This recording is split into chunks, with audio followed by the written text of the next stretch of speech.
Hi guys, thanks for tuning in to another episode of Nuggets News. Today we've got a very special guest, and that is Camila Russo. She's just authored a new book all about the history of Ethereum. I'm going to put a link to that down below, but it's something that I'm very passionate about. I've got some of my most fond memories from probably the worst times in Ethereum, which I'm really looking forward to hearing what Camila found out about what happened behind the scenes in the early days. So welcome to the show, Camila.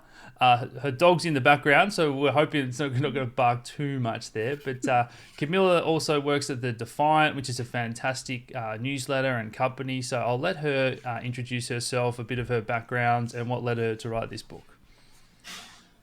Alex, thank you so much for having me. I'm really excited to chat with you about all this stuff. So as you mentioned, I'm the author of The Infinite Machine, the first book on the history of Ethereum, and founded the Defiant, a content platform focusing on decentralized finance. So. Yes. And how long have you been working at the Defiant? How has that grown? What is the aims of the Defiant when you founded it? Sure. So I founded the Defiant in June last year, and the idea for this, initially a newsletter came about because as I was writing and researching on the Infinite Machine, the book on Ethereum, I realized there was this amazing ecosystem of financial applications being built on Ethereum, and at that time, very few people were paying attention to it. Even crypto media sites weren't really covering it very much, and that was simply kind of incredible to me because it truly is the most exciting thing, in my opinion, that's going on in not just crypto, but like fintech in general. It really is kind of revolutionizing the way we can, deal with money. So, I decided as soon as I deliver the draft of my book, I would start a daily newsletter to kind of cover all the daily news that are going on in DeFi. So that was kind of the early idea with the Defiant, just like I saw there was this gap in coverage, news coverage for DeFi, and I before I was working like dedicated to my book full time, and then founding the Defiant. I was at Bloomberg News for 8 years, covering financial markets. So I had kind of this experience of like covering markets real time, plus my new acquired knowledge on Ethereum. So I thought, it's a good combination, and I'm pretty well positioned to cover this new emerging space. And I found there really was kind of demand for this content, and the Defiant grew quickly, and now it's evolving into more than a newsletter. And I've launched a podcast and a YouTube channel recently. I'm working on a Defiant website, so it's I've added a small team of contributors. So it's slowly kind of growing into an actual media company, which I'm super excited about. Yeah, and you've done a great job, and I'll link to the website, podcast, everything down below for you. I completely agree that something that's been covered really well now, I think, is the Bitcoin narrative. And if we look at the mainstream, a lot of people still think that, Bitcoin and crypto, it was that bubble in 2017. And now they're starting to think that, Bitcoin is legitimate when Paul Tudor Joneses of the world and more people are covering it and they're hearing it. But I think it's a big step down again with the coverage of Ethereum. And that's something that I've been very loud about and trying to reach out to other big traditional media and finance companies, and they're starting to cover it. But as a news channel ourselves, everyone wanted to know about ICOs and layer ones back in 2017 and 2018. But then we naturally gravitated towards Ethereum and DeFi because it was what I was most passionate about, but it was where there was the most happening, as you say. And that was in the middle of crypto winter when Ethereum was down to $80 and people were saying this is dead. But behind the scenes, it was so much happening. And Exactly. it sounds like that's exactly what you've described. And how long were you researching your book? And was it all through that period of crypto winter when you saw the same thing? Yeah. It's interesting that you mentioned that. So I signed my book deal with HarperCollins in around April 2018. So, you know, I was researching and writing my book all through 2018 and 2019. And yeah, it was a brutal kind of winter for Ethereum. End of 2018, ETH dropped below 100. And I have this anecdote when I went to quit at Bloomberg News in early 2019 in Yeah. January. So I left Bloomberg not because I have anything like negative to say about Bloomberg News. Like I had an amazing experience there, but it was, the end of my book leave was coming up, and I didn't want to do Bloomberg and the book at the same time. I wanted to focus 100% on doing writing my book in the best way possible, and I had been there 8 years, so it was like, okay, it's time for a new kind of chapter. Yeah. Um, so anyway, so I went to leave, and I went to say hi to my team members, and I worked at Bloomberg's Markets Live blog, which was a kind of like real-time commentary on macro markets, and it was a small team of like really like experienced journalists and asset managers, and they were all like very skeptical of crypto. Yeah. So I was like the one kind of crypto cheerleader in the team. So one of them pulled up the ETH price on the Bloomberg terminal, Yeah. and he was like, "Oh my God! Like this is when you started writing the book, and this is where ETH is now." When it was just like a downtrending line, and he said, "Don't ever write anything about me." So, Oh wow. um, Hmm. yeah, It um, I was going to say it's funny you say that because I quit my job, like, so I quit pharmacy and cut back to part-time in middle of 2017 when, oh sorry, towards the end, but my last day of working at all in pharmacy was my 30th birthday, and that was December 18, which was the top, which was when we hit 20,000. So I remember it very clearly because it was the day futures launched. It was my 30th birthday, my last day of work. And then I think if you had told me that crypto was going to fall 90% and Bitcoin 85% over the next 2 years, I probably wouldn't have quit.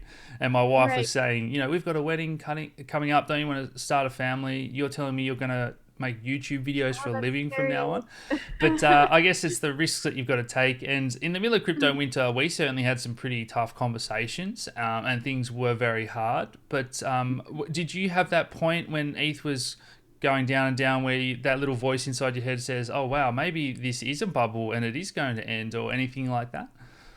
So that's the thing. So like when this former colleague made that comment, and when other people even at HarperCollins were like, "Hey, so what's going on? Like, is this thing like still alive?"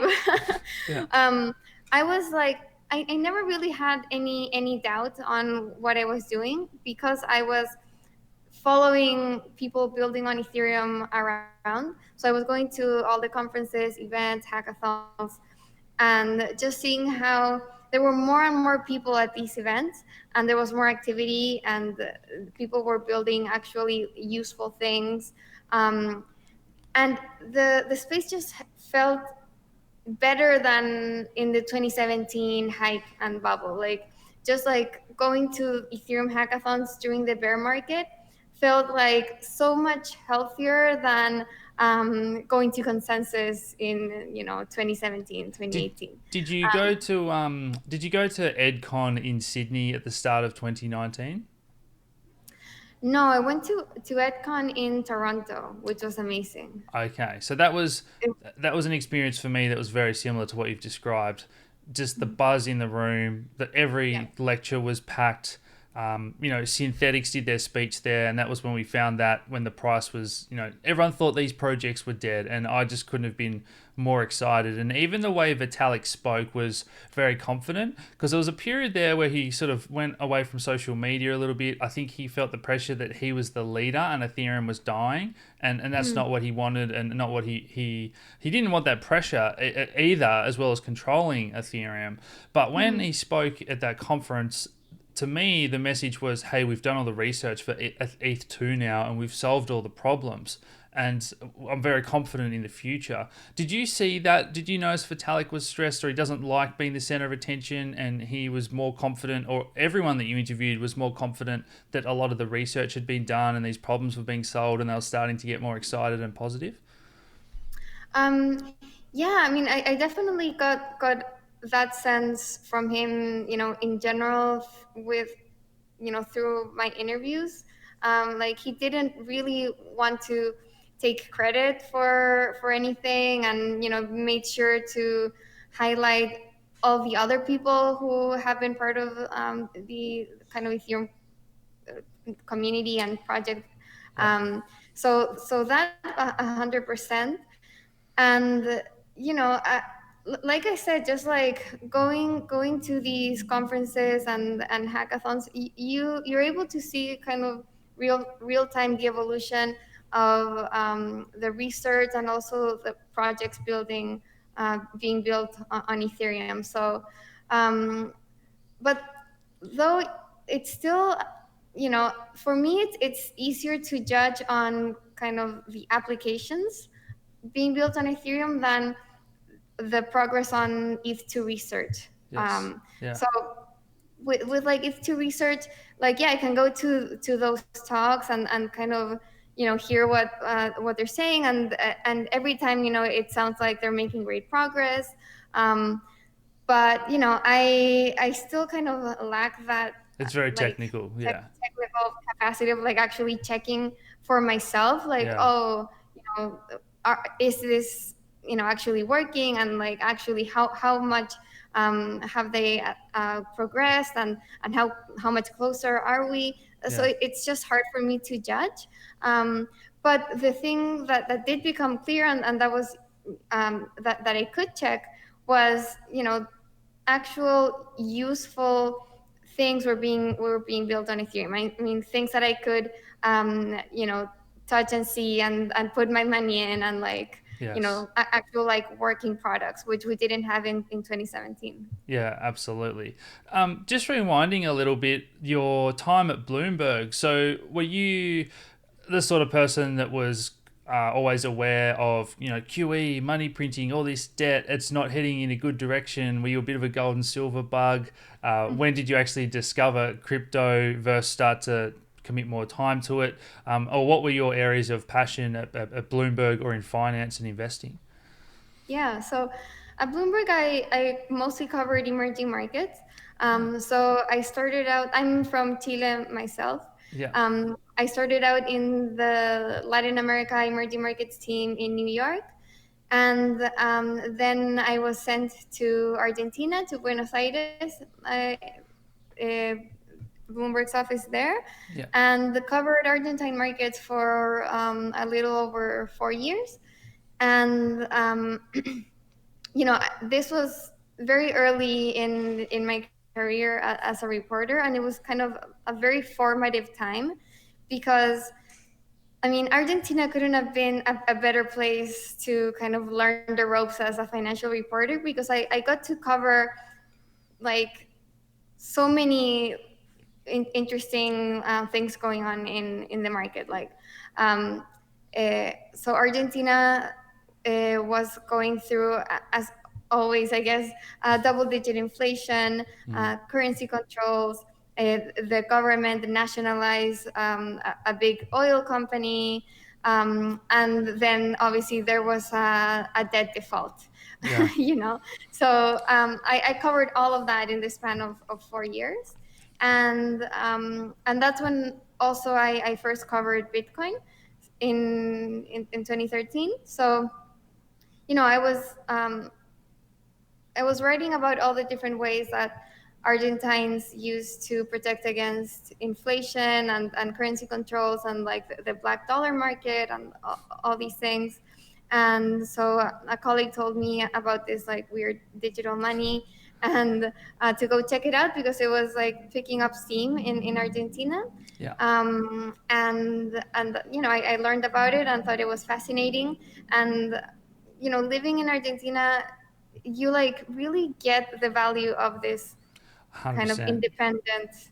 money. That was definitely my next question, where I was hoping to go with all of this, because there's a couple of aspects here. So I think some investors that live in the US and have been investing this whole time where there's been QE and markets only go up. In Australia, we haven't had a recession for 30 years and people have just had the best way of life. And we hear things like, oh, why do we need Bitcoin, or I can just use my card. But it's just such a US centric view. When you go to Argentina, as you say, you not only get that life experience of a debt default. Some people will go their whole investing careers without seeing that, and then you see the hyperinflation, the privatization of those assets. So I've got this sort of image in my head, and what I tell people with this analogy is that the economy, if you think of it like a sausage machine, some of the policymakers just think, oh, we just print money and drop interest rates and everything will come out dandy out the other side. But it's just such a complex machine, and these countries are just prime examples of, they've got riches, they've got resources and oil, they've got plenty of people, but it just keeps going wrong. And a lot of it, I think it all comes back to the financial system. So not only being able to protect your wealth with Bitcoin, I think make or die and the stable coins have really changed things in recent years. So I'd love to get your thoughts on all of that and the implications it has in those countries compared to America. Yeah. So it definitely, is a little frustrating to me when people from the developed world say, like, but why Bitcoin, or why crypto, if I can just use my own bank. um, and that comes from never having lived through the experience of simply not being able to trust your own bank and your government and your central bank to manage your local currency, the currency correctly. um, and I think it's hard to imagine when you've never lived through it, but in reality, governments have the power to take control over your money. And it happened to me. Like, I lived through it when Cristina Fernandez one day decided to ban foreign currency purchases, and that was it. And I used to turn my peso salary into dollars right away. And when Cristina one day announced, which I was covering at Bloomberg, I was like writing the headlines, and she announced that she was banning dollar purchases.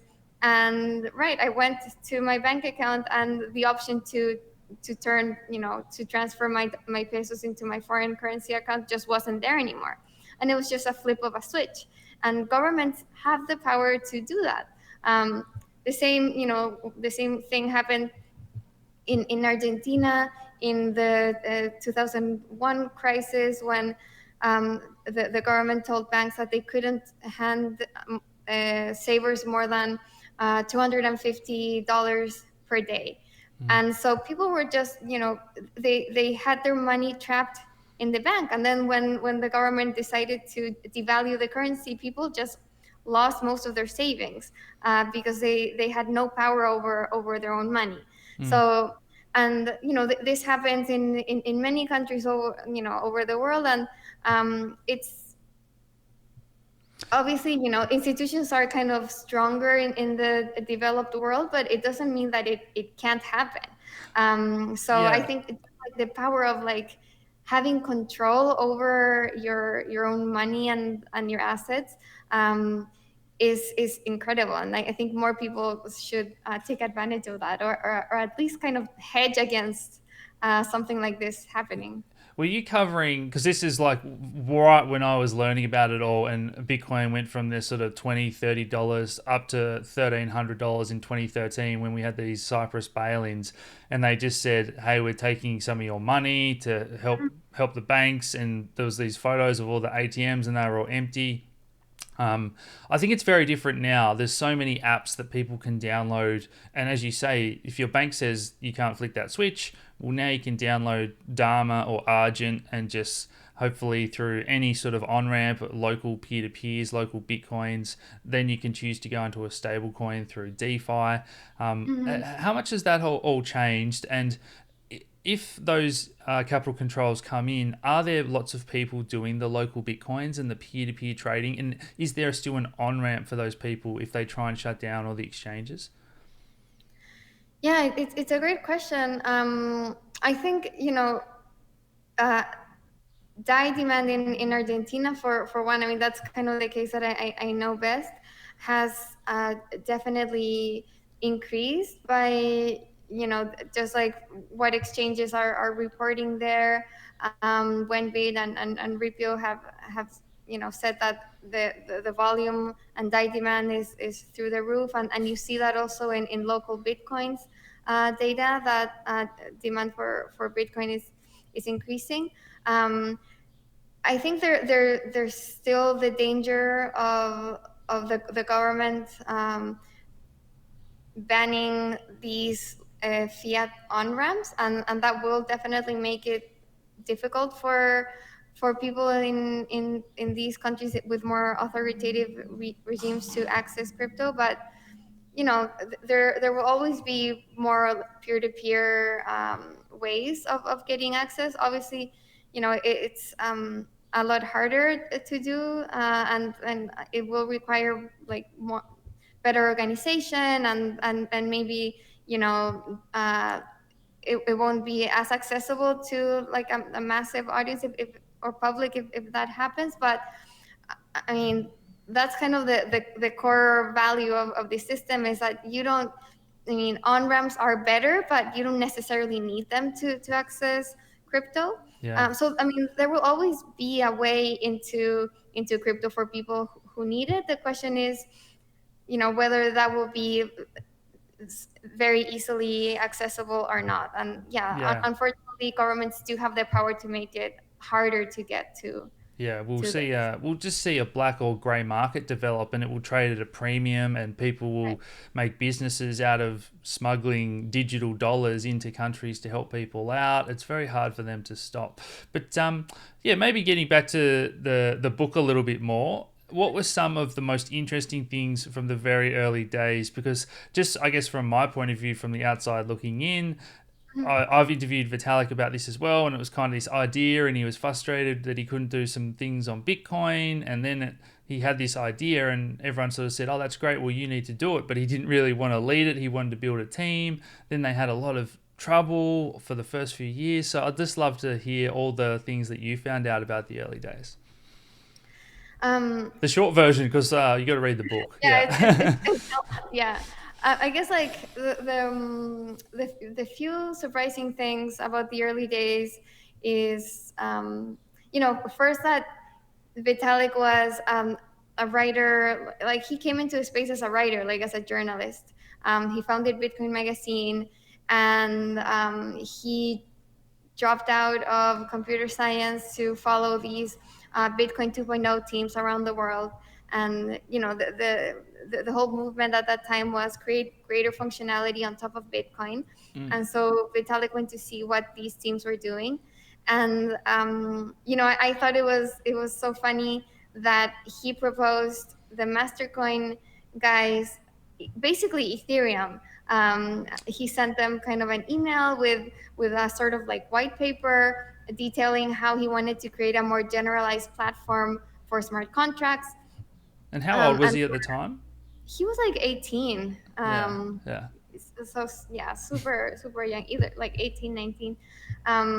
And yeah, he had been working with these teams in Israel, who were like really at the forefront of like the Bitcoin 2.0 movement, Mastercoin and colored coins. Mm.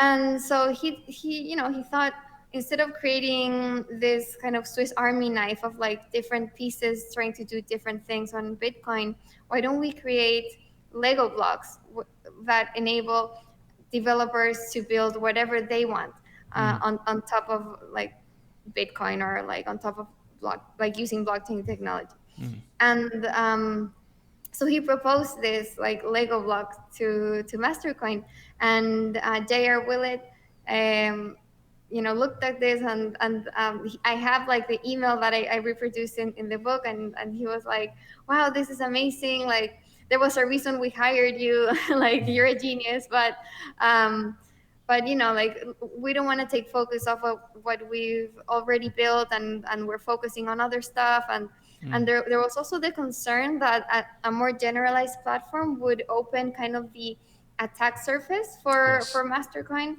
because it would open complexities, and open kind of more unknown cases. Mm. So they decided not to do it. So that was kind of when Vitalik said, screw it, I'll do it myself. Mm. And I just love kind of that defining moment where Vitalik kind of decides, I will go and build this thing that's new on my own. Like I don't need to kind of work with the Bitcoin 2.0 teams. Like I this think is. what you've just described is it's so relevant to his whole life story, because I interviewed Vitalik's dad, and I'm sure you would have as well, and his Yeah, whole yeah. background about growing up in Russia, and then his attitude of screw it, I'm going to go build a new life myself, and I'm not staying and playing by the rules of these people and whatever. Like, that is almost exactly what Vitalik made at that point in time, that decision that he Yeah. made himself. So Hmm. that's beautiful to hear. Yeah. Yeah, no, I love that story. So right, so he decided to do it himself, and went and wrote this white paper on Ethereum, and inspired like a whole like bunch of people to come build with him. And what you said is right. Like he really wanted to invite anyone who was interested in building Ethereum to come build Ethereum with him, which is how you end up with 8 like initial co-founders. And they're all coming from different areas and life uh, paths. And they were also different. You have Mihai, who was like this like poker player from Romania that founded Bitcoin Magazine with Vitalik, and Joe Lubin, like former hedge fund manager, Goldman Sachs, and Gavin Wood and Jeff Wilkie, kind of like Yeah. more like hacker personalities, and all these different people.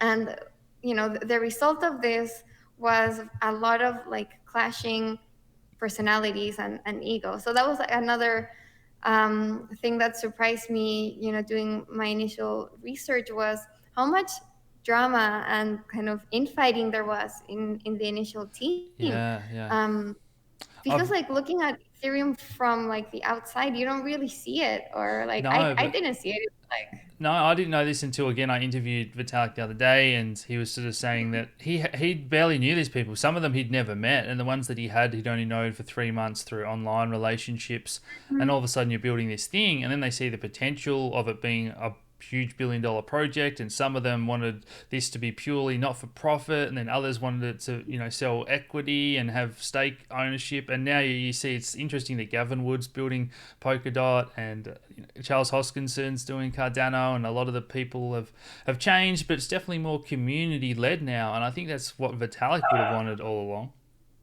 Definitely. Yeah. Yeah. No, I agree. And so those clashes were really interesting to me, because from the outside, it just looks like rainbows and unicorns. You Yeah. never expect there to be like so many like differences, and like, you know, fighting with the early team. Um, and that whole kind of for profit, not for profit debate was, yeah, like super interesting, and obviously ended up defining Ethereum's trajectory going forward. There was like, these two groups um, pulling in different directions for the project, and ultimately the nonprofit foundation supporting this open protocol is what won out. And So. Ethereum gets crap from the Bitcoin Maximalists about having a 70% pre-mine and this and the other. But I honestly think it's almost like they struck the perfect balance, because they almost ran out of money And then they just got there, and the foundation, they don't give out too much money in terms of grants. Vitalik, I think Vitalik's never owned more than 1% of the total supply. Like he definitely doesn't Yeah. have this huge chunk pre-mined like some people try to make out. And Hmm. again, in the most recent crypto winter, a lot of projects went broke and they didn't overfund things. So to me, I really do think they've almost struck the perfect balance there. But do you have any thoughts on all of that? Yeah, I mean, when people criticize Ethereum for their pre-mine, like I don't really get, I don't really get it, to be honest, because, um, you know, it was a big team of people. I think there were like 80 people included in that kind of early contributor, group that got part of the pre-mine. And there was this large group of people building Ethereum, with the core kind of team dropping everything to go live in this house lost in the middle of Switzerland. Yeah. And I spoke with them, and they did. They left girlfriends, gave up pets, gave up jobs to go build Ethereum with no salaries, putting up their own kind of savings and putting debt on their credit cards. Of course, they were, taking uh, loans from Anthony Diorio and Joe Lubin, which helped out kind of rent out this like house in expensive Switzerland. But everything was putting so much of themselves to build Ethereum for months, with no certainty of whether they get It could have paid or failed, yeah. anything. It could have easily failed, and it would have all been for Yeah, nothing. So I think they deserve that I mean, reward, yeah. definitely. I mean, I think it was more likely than not to fail. I mean, it was a startup in this like startups already have a high chance of failing, and it was a startup in this like super risky sector of blockchain, and it was doing something that hadn't been done before. So they were taking a huge risk. Um, and so that's one side of it, and then the other side, the other criticism is, there was this pre-sale, and it's, unlike the like how Bitcoin started, because anyone had the chance of becoming a miner. Yeah. Well, anyone had the chance of participating in the pre-sale as well, Yes. Yeah. and buy ETH for 30 cents. Hmm. um, and it wasn't like it was a secret thing. Like, this was publicized very widely in the Bitcoin and crypto community. And it was So criticized very widely. I mean, that's why I didn't get into the ICO myself, because all the mhm, Reddit threads, Bitcoin talk forums, it was all just about how it's another trashy coin, and there was other we had other copycat coins, peer coin, name coin, and to me it was like, oh, it's just another kind of shit coin. And then it wasn't a year or so later when people were going, hey, have you read about this? And I thought, oh, I've heard of that thing. I'll take another look, and that's when you're like, wow, this is really coming along nicely. But that was yeah, probably in the next phase of Ethereum's life when they thought they were going to have proof of stake out by 2016 initially, but exactly. and Yeah. then they had the big hack, the first smart contract to the DAO, and $150 million is getting drained. And this, Mhm. when this happened live, it was just watching the Ethereum price plummet, watching all the boards saying, "What's happening? Can we fix this?" Vitalik said, I think he was at like a conference or something, like literally in the morning they woke up and they were all trying to fix it. So, do you remember that Mhm. chapter? Any interesting insights there? Yeah, I mean, the whole DAO situation, I think, is the most, if not one of the most interesting and dramatic points in Ethereum's history. It's, you know, it's. I think it's interesting to put into context that the DAO was the biggest project ever built on Ethereum, and if you put it at scale, there hasn't been a bigger project since, because 10% of around 10% of all ETH was locked in this one project.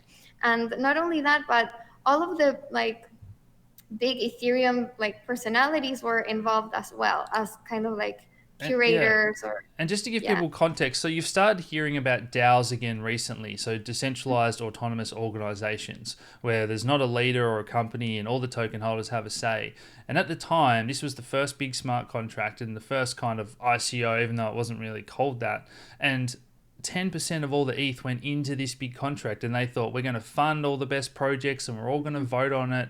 And then there was a bug, and $150 million of ETH is just getting drained out. And they thought, oh, maybe we can't actually build smart contracts on top of a blockchain. So there was the fear that everything was just going to fail. Can we do it again? And then there was all the how do we fix this? And man, it was just so interesting. Yeah, it was so intense. I mean, and then right, you have this one project concentrating so much of ETH, like Ether, and also so much of like Ethereum's like mindshare. You know, everyone was thinking about this one project, and then it starts getting hacked, and then the Ethereum community kind of scrambles to organize itself and fight back, and there was a group of hackers called the Robin Hood group who were hacking the hacker and draining funds from the hacker himself. Yes. um, and it was just like an amazing intergalactic kind of fight between like black, like And, dark hackers and white hat hackers. yeah. And then the next chapter for me is something that probably needs to get more coverage and it doesn't, because some of the most powerful people in crypto sort of, in my mind, and I'm really interested to hear what you found out in your research, but in my mind, when they made the decision to do the hard fork and basically right the wrong, so rewrite history, you can think of it as, so that $150 million, 10% of all ETH didn't get hacked, and we're going to return those funds to all the rightful owners and all the developers.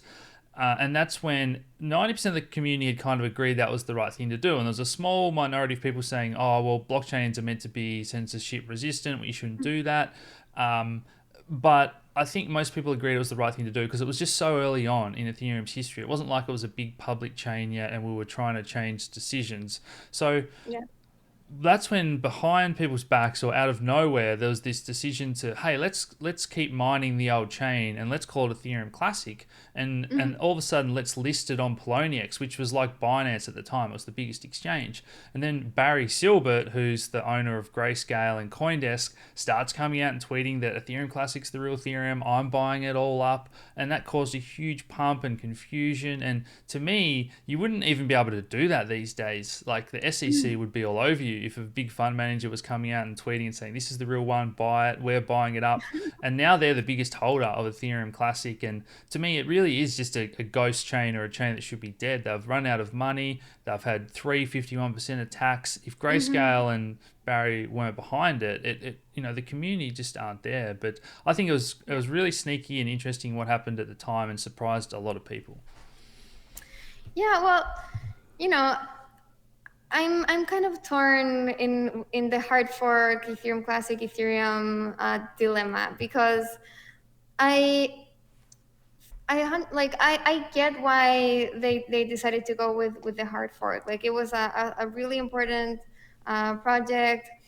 It was early in Ethereum. They really felt like it was a life or death moment, and that in the end, this like code is law mantra wasn't much use, and that the technology should be in the service of the people, not people in the service of the technology. I think is kind of the idea that won out. Like, we shouldn't let Ethereum die just because there's this kind of dogma that we can't touch Yeah. the code. Let's at least give it a chance to live and kind of restart history in this new chain. So that's kind of the decision that was made. And they made kind of the Ethereum community made an effort, I guess, to gauge what the sentiment was, but it was far from perfect. Like, there was this coin vote, but I think like less than 10% of, or a lot less than 10, I can't remember now, but it was like a very small percentage of Yeah. of Ether holders actually voted. And there were things like Twitter votes, but like nothing that you could confidently say, oh, there's actually a large part of the community behind this. Yeah. So I think that was definitely, questionable.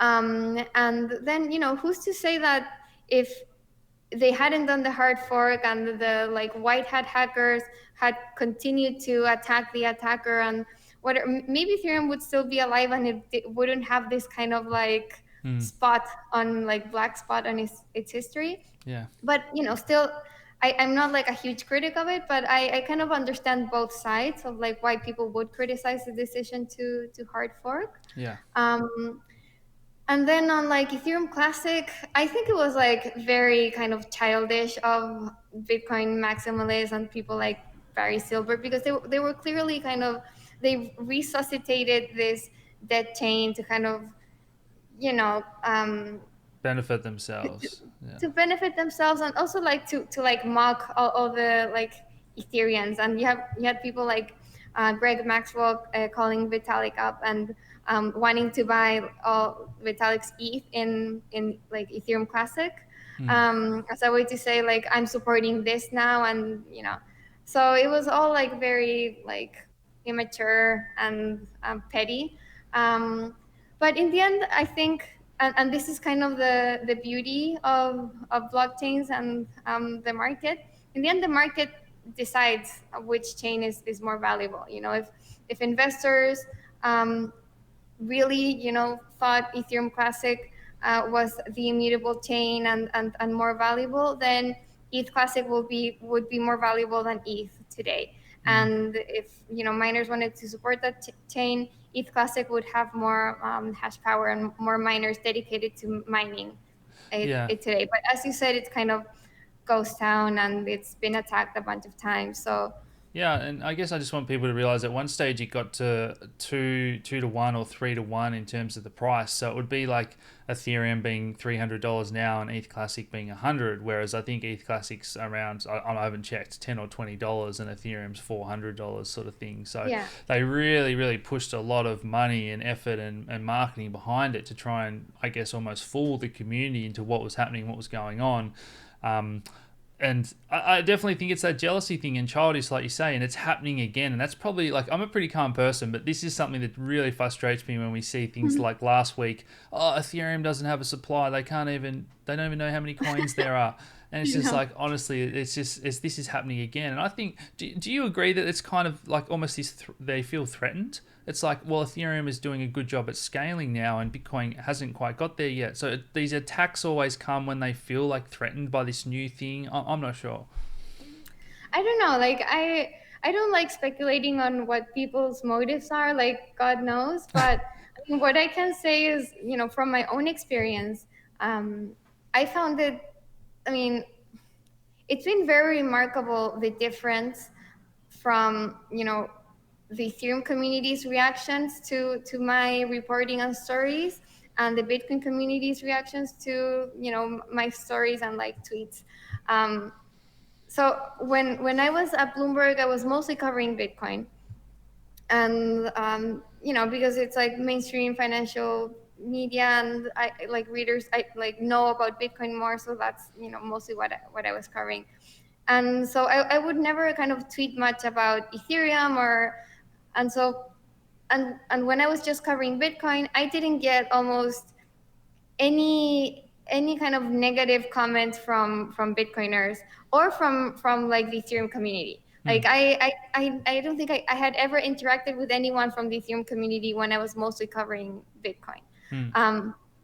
But now that I'm tweeting about Bitcoin and Ethereum, and especially when I tweet about both on the same tweet, like if I'm comparing Bitcoin against Ethereum, I get like flooded with Bitcoin maxis criticizing me, like taking my tweets apart, taking screenshots of old tweets of mine to like make me look like I'm stupid, or like very childish, petty things that I have never seen in the Ethereum community. Maybe I've been lucky, maybe other people have had different experiences. I'm not saying this is kind of the one version of reality, but I'm just telling you my experience with both communities, and it's No, so I different. I agree. I agree 100%. And I'm still a very passionate Bitcoiner. I know you are too. But I am. I kind of joke that I'm short maxis. I'm so short Yeah. maxis. That is just, it's toxic. That They're they've almost turned into the bankers of the world, where it's their way or the Mhm. highway, and you've got to use their money. And there's no, it's competition. It's meant to be a free market. Libertarian values are about freedom of choice, and not only that, they're turning into hypocrites with this whole Ethereum's a scam, tokens are a scam, ICOs are a scam, and now a heap of these guys have started doing their own ICOs and tokens. And the Yeah. one, what is it, INX Exchange at the moment is doing their public sale at a 90x return from all these Bitcoin maximalists, the pre-sale price. That is Hmm. just contradicting themselves. And I don't mind if they're doing that, but don't contradict yourself. I agree, agree, and I think the contradictions that kind of bother me the most is kind of this idea that okay, we're all about Bitcoin, um, but we're fine with like centralized exchanges, and we cheer when like hedge fund managers mention Bitcoin, and when like a publicly listed company puts Bitcoin on its balance sheet or whatever. Like they get so excited about Bitcoin merging with kind of traditional finance, which is fine. But to me, like the revolution of crypto should be decentralized finance. Mm. So I don't get kind of why isn't there the same excitement about all the building and activity that's happening on Ethereum? And it's clear because it's on Ethereum and not Bitcoin. I mean, I have no doubt if the same kind of um, activity Ecosystem. and Yeah, yeah. innovation was happening on top of Bitcoin, they would be like cheering on, all these ICOs and DEXs and like crazy experimentation. But because it's on Ethereum, they're all scams and, Ponzi's and be careful. Yeah, Yeah. yeah. And I think, well, it was meant to be. That was kind of what they first started trying to do when Vitalik got frustrated with colored coins, they were called. And then Rootstock was this promised land of smart Mhm. contracts on Bitcoin. And that's been around since 2013. And it's making a little bit of an appearance again at the moment. And there might be some projects that have finally sprung up. But I just think it's the developer community that, as you said, giving people the tools to build with the Lego pieces that all click together in these standards. That's why the Ethereum developer community, to me, it just feels like it's 100 times bigger in terms of all the projects as well as just the Ethereum developers, and how some of them that have never met can interact with each other simply because of Yeah. these standards. And once you've got those powerful network effects, people like Pomp that say, oh, everything that's happening on Ethereum and DeFi is going to move to Bitcoin, or it's also happening on Bitcoin. Like, it just couldn't be further from the truth. It's not Yeah. happening at all. And I guess some of these people have got the loudest voices and the biggest followings, and that's where I just get a little bit frustrated and annoyed, because they're kind of leading all these people and telling them one thing that's just not, it's just not the case. Yeah, I think, if you're a reasonable person, and I've spoken with Pomp a number of times, and I think he is, um, I think they'll come around. And I believe at least he is coming around. Like he had Alex Asmej in his latest um, podcast episode. I've been on a couple of times. He's been inviting an increasingly number of like pro Ethereum, pro DeFi people. So like Pomp, I really do believe that, the rational, reasonable people who are extremely pro Bitcoin, and maybe haven't been open minded enough to check out what's happening on DeFi and Ethereum Yes. eventually will. And if they're rational, they will see, you know, how amazing it is and Mm, come around. If not, they'll be stuck in, Bitcoin is the only way and everything's bad, and they'll just miss out. And yeah. um, but Yeah. yeah, I mean, I think it'll be inevitable that, if things continue to progress like they have, smart, reasonable, rational people will follow, and Yeah. suddenly kind of the loudest voices in the room will also be um, It's talking about DeFi as well. it's getting too hard to ignore now, and they're kind of, yeah, losing their own audience, just isolating people. And that's, like, again, it's not what crypto is about, isolating people. It's about welcoming people. um Yeah. anything in the newer chapters of the book, did you find it hard, particularly in this like DeFi boom? Every month, and I know what it's like and the time it takes to make content. It's like it's out of date within a few days. So, what was that like writing the book when DeFi was exploding? And what are some of the newer chapters and things that are exciting you at the moment? Yeah. Yeah, that was tough to know exactly like when to stop writing, like when to stop the story.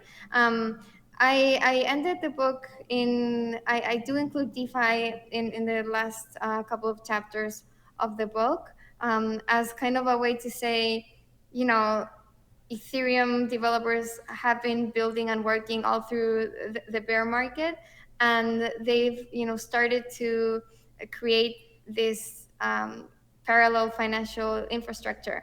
And so I give kind of a broad overview of MakerDAO, DAI, like decentralized exchanges, and try to paint this picture of like the main kind of like pieces making up DeFi, and just leaving it open to what may come later. So I Yeah, hope that that it won't become too outdated with time. Um, and which I think DeFi will continue growing. So I hope I don't think it will. So yeah, but it was certainly tough to decide like where to end it. I, And I'm personally really excited about like gaming as well, which I think is starting to mhm, blossom on Ethereum. But decentralized web, as in now we've got these applications, we need to make sure that everything that they're built on top of, the whole layers, is unstoppable as well. So, do you mm, sort of have any thoughts on the future of Ethereum as well that you sort of wrap the book up with? yeah. So for me, it's becoming clear that the biggest like value or like product market fit for Ethereum is finance. Um, you know, ICOs were kind of the first use case, and now all of the other different financial pieces with DeFi. So I believe the future of Ethereum will be to become this rail, like new underlying rail for the financial system, and it may very well be part of a greater kind of network of blockchains that are underlying the financial system. Some people say that Ethereum will come kind of the settlement chain for like bigger transactions if it's not able to scale to allow kind of a big throughput. So maybe that's an option. Um, or maybe layer twos really end up allowing that Mm, level of scaling. yes. But either way, I mean, the level of activity, innovation, just and just like usefulness that DeFi has already brought in just like 2 short years make me pretty certain that the future of money is on Ethereum.